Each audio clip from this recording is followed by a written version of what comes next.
भगवान श्री कृष्ण बताते हैं, तमोगुण मनुष्य के सबसे निचले तल की अवस्था है, जहाँ पर उसकी चेतना, समझ शून्य होती है, जिस वजह से उसका जीवन तमाम तरह की बुराइयों से घिरा रहता है। अतः ऐसे व्यक्ति में तामसिक वृत्तियां अधिक होने की वजह से इन्हें तमोगुणी भी कहा जाता है। एक तमोगुणी व्यक्ति पर आलस, प्रमाद, लोभ जैसी वृत्तियां हावी रहती हैं। वह किसी ऐसी बुरी लत या आदत का शिकार हो जाता है जो उसके जीवन को अंधकारमय बना देती है। शराब के नशे में डूबे रहना, हर समय वासना, संभोग के बारे में सोचना, आवश्यकता से अधिक सोना, खाना इत्यादि ये सभी तमोगुणी व्यक्ति के लक्षण हैं। ऐसा व्यक्ति चूंकि बेहोशी का जीवन जीता है, उसे अपनी हकीकत का ख्याल नहीं रह जाता। अतः जब कोई कभी उसे जगाता भी है तो उसमें इतनी इच्छा या शक्ति नहीं होती कि वह अपनी इस खराब हालत को अलविदा कहे और जीवन को सुधारने के लिए प्रयत्न करे। तमोगुण से अभिप्राय जीवन की उस अवस्था से है जहां इंसान अपनी वृत्तियों के आधार पर जीवन जीता है। तमोगुणी यानी तामसिक जीवन में नशा, निद्रा, आलस्य इत्यादि बड़ी मात्रा में होती है, पर ऐसा तामसिक जीवन व्यक्ति उसे बहुत सुहाता है और अपने जीवन को बदलने और उसमें सुधार लाने के प्रति व्यक्ति विरोध उत्पन्न करता है।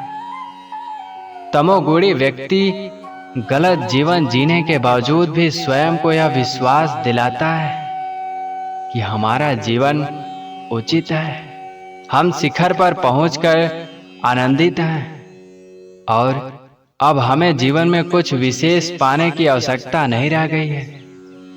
एक गुरु का कार्य शिष्य के ऐसे विश्वास को तोड़कर उसे उसके निचले तल के जीवन के प्रति सावधान कर बेहतर मार्ग की तरफ प्रेरित करना होता है। तमोगुणी जीवन से बाहर आने के लिए यह परम आवश्यक है कि सबसे पहले हम अपनी हालत को स्वीकार करें कि हम एक तामसिक जीवन अर्थात सबसे निम्न कोटि का जीवन जी रहे हैं। फिर जब मनुष्य को यह एहसास होता है तो वह फिर अपनी हालत से बाहर निकलने के लिए छटपटाता है। जैसे एक कमरे में बंद नशे में लिप्त व्यक्ति को एक दिन होश में आए और वह कमरे से दूर भागे और अपने उस पुराने जीवन के प्रति दुखी होकर उससे बाहर आ जाए। तामसिक जीवन से बाहर आने के लिए जीवन में जरूरी है तो किसी ऐसे गुरु या व्यक्ति से मिले जिसकी जिंदगी तुम्हें स्वयं से काफी बेहतर लगती हो। जब आप उस व्यक्ति का अनुसरण करेंगे तो आप पाएंगे उसका जीवन बदल रहा है। तमोगुण से व्यक्ति फिर रजोगुण में प्रवेश करता है। रजोगुण में प्रवेश करने के बाद गुरु का कर्तव्य आपको यह बताना होता है कि तुम अब उस जीवन से बाहर तो आ चुके हो, अब तुम्हें अधिक छटपटाने की आवश्यकता नहीं।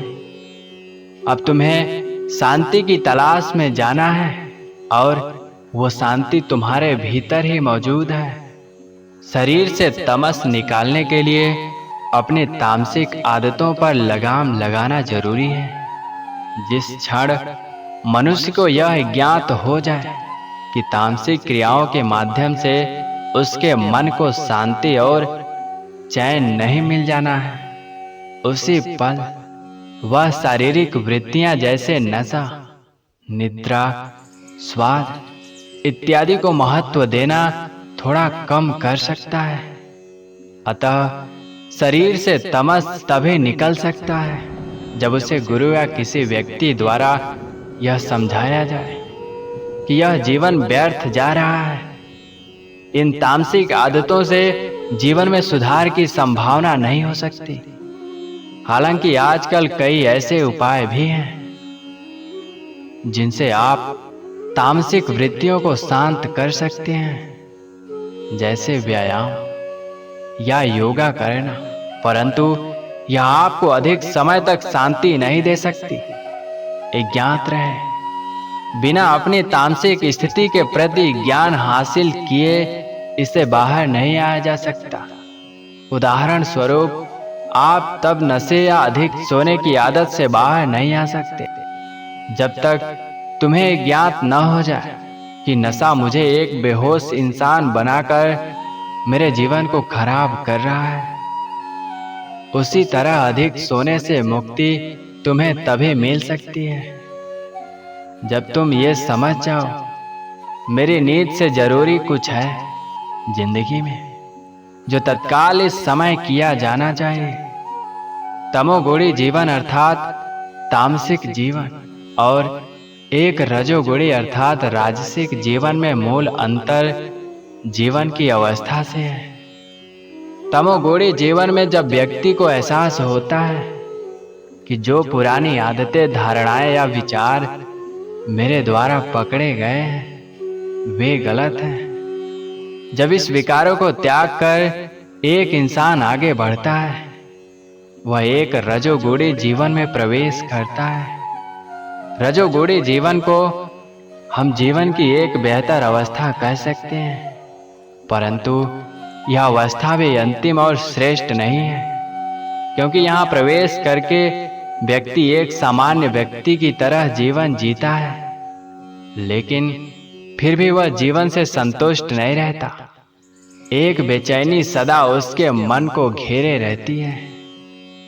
दुनिया में तमाम तरह के सुख भोगने के बावजूद शांति की तलाश में जब उसे चैन प्राप्त नहीं होता और ज्ञात होता है कि कोई भी भौतिक वस्तु अधिक समय तक उसे शांति नहीं दे सकती, तो वह कुछ और बेहतर पाने का प्रयास कर आगे बढ़ता है और सतोगुण में प्रवेश करता है, जो तीनों गुणों से सबसे श्रेष्ठ अवस्था मानी जाती है। तो दोस्तों, हम उम्मीद करते हैं कि ये वीडियो आपको जरूर पसंद आई है। अगर ये वीडियो आपको पसंद आई है तो वीडियो को लाइक, शेयर, कमेंट करें, साथ ही चैनल को सब्सक्राइब करें। जय श्री कृष्ण। राधे राधे।